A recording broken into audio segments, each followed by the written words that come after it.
Hey gang, it's me, Dr. Steve, coming to you from beautiful, sunny Florida. I'm here with my wife for a little getaway from all the cold in the Northeast, but nothing can keep me away from you. So you're coming along with me to this beautiful little excursion of ours. I did have to comment on yet the latest example of the age-old maxim, get woke, go broke. I'm seeing a fish flipping around over there. It's so awesome.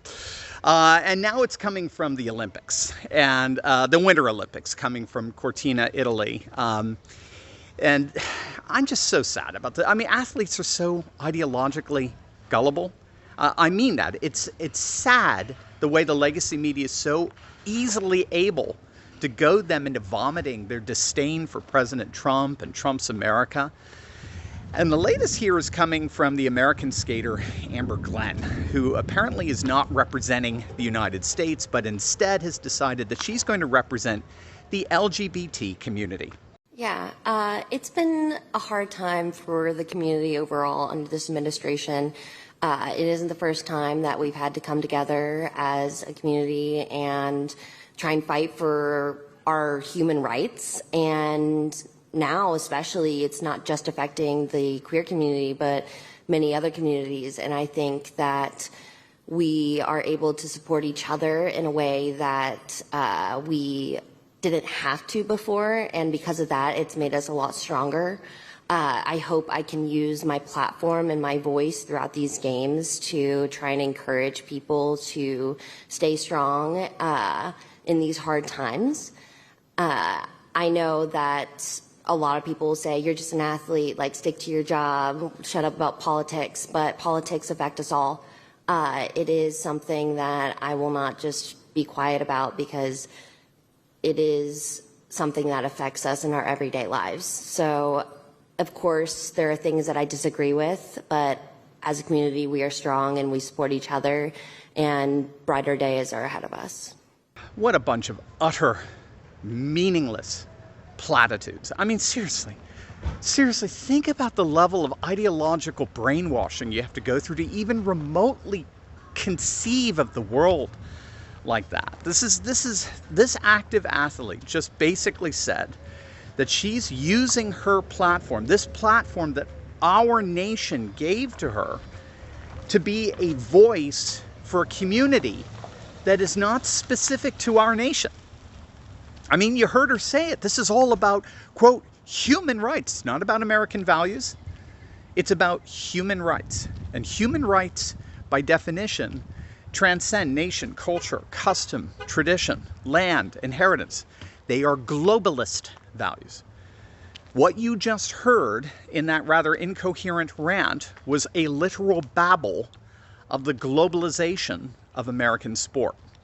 But it didn't stop with her. There's also the American skier by the name of Eileen Gu. She's an American-born athlete. She's American through and through, and yet she's competing on behalf of China. And she decided she wanted to chime in and bash her own actual country. She criticized President Trump for calling out Hunter Hess and his comments about having mixed emotions about representing our country. You're right. I don't know if you saw that. I did a video on that. He said, just because I represent a flag doesn't mean I represent everything the flag stands for, which, yes, you do, but regardless. So this China sellout, this Eileen Gu, had the gall to criticize President Trump for calling out that nonsense. So Laura Ingraham didn't miss a beat. She tweeted out, very nice, Eileen. Now let's hear your thoughts on the Uyghurs. Boom! Right? Mic drop.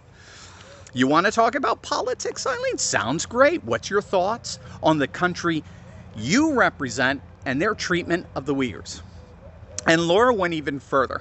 She noted that no American sports writer will ask Chinese athletes about Jimmy Lai, who was just sentenced to death in China for publishing truth. They don't care about freedom.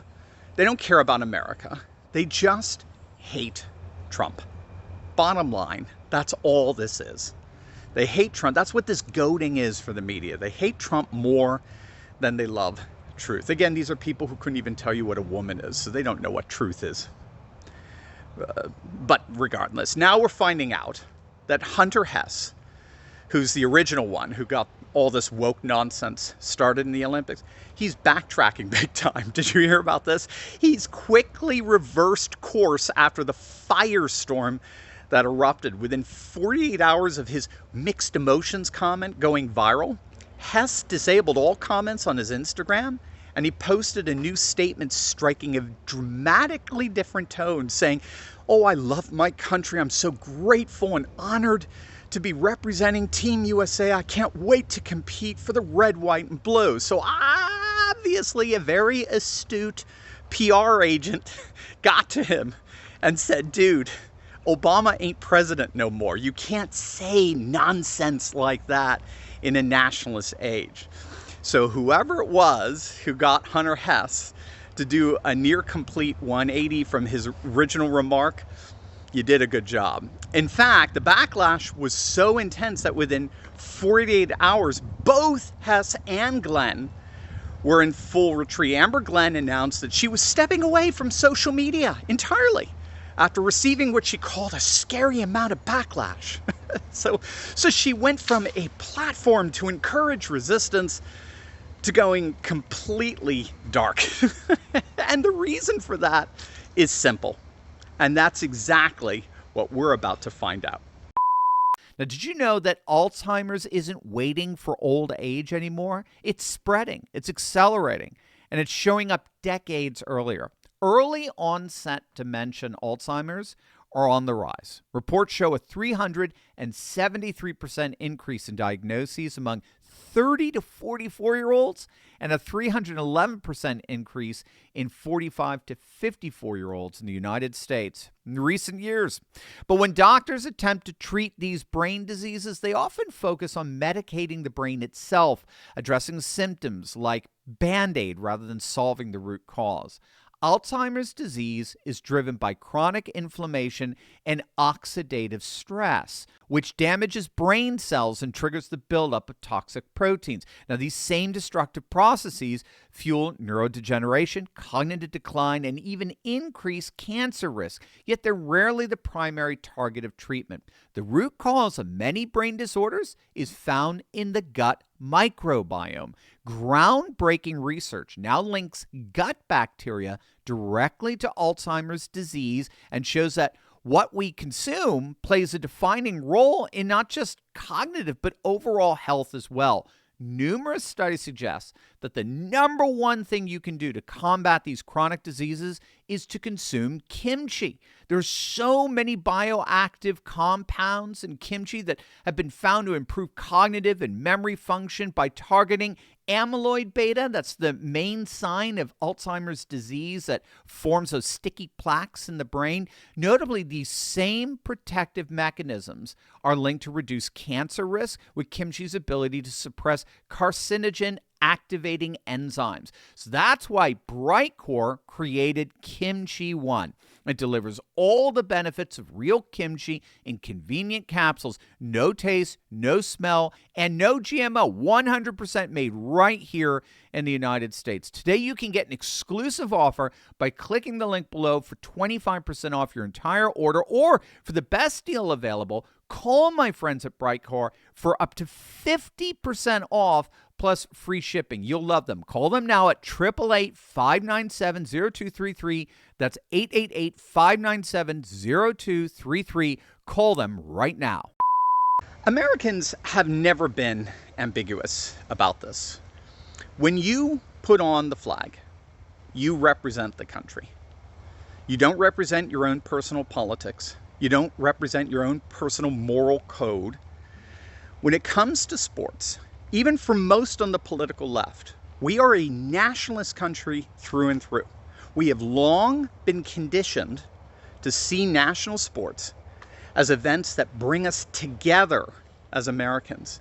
And the data backs that up overwhelmingly. There was an AP poll that found that 60% of Americans disapproved of professional athletes who refused to stand for the national anthem. This, of course, dealt particularly with the NFL and the NBA. Just check out my earlier video on that today with the fiasco of the Super Bowl. Nearly 6 in 10 Americans, 58%, said that not standing for the anthem can never be seen as an act of patriotism. And roughly the same number called it disrespectful to our country, to the military, and to fellow Americans. When it comes to the Olympics specifically, even athletes themselves agree. There was a survey of over 3,500 Olympic athletes. It was conducted by the IOC, and it found that 70% said it was not appropriate to demonstrate or express their own political views on the field of play or at official ceremonies, and 67% disapproved of podium demonstrations. The very people competing alongside, Hess and Glenn, believe political grandstanding does not belong at the Games. A YouGov poll taken during the 2022 Winter Olympics confirmed the trend among the general public. A clear plurality of Americans said athletes should not be allowed to publicly protest at the Olympic Games under our flag. I mean, the message from the American public has always been consistent and clear on this. Compete, win, make us proud, come home a hero. You were there at the Olympics to lift up a nation, not tear it down. I mentioned the other day when talking about the Olympics, the Miracle on Ice legend, Mike Eruzione, the man who captained the 1980 U.S.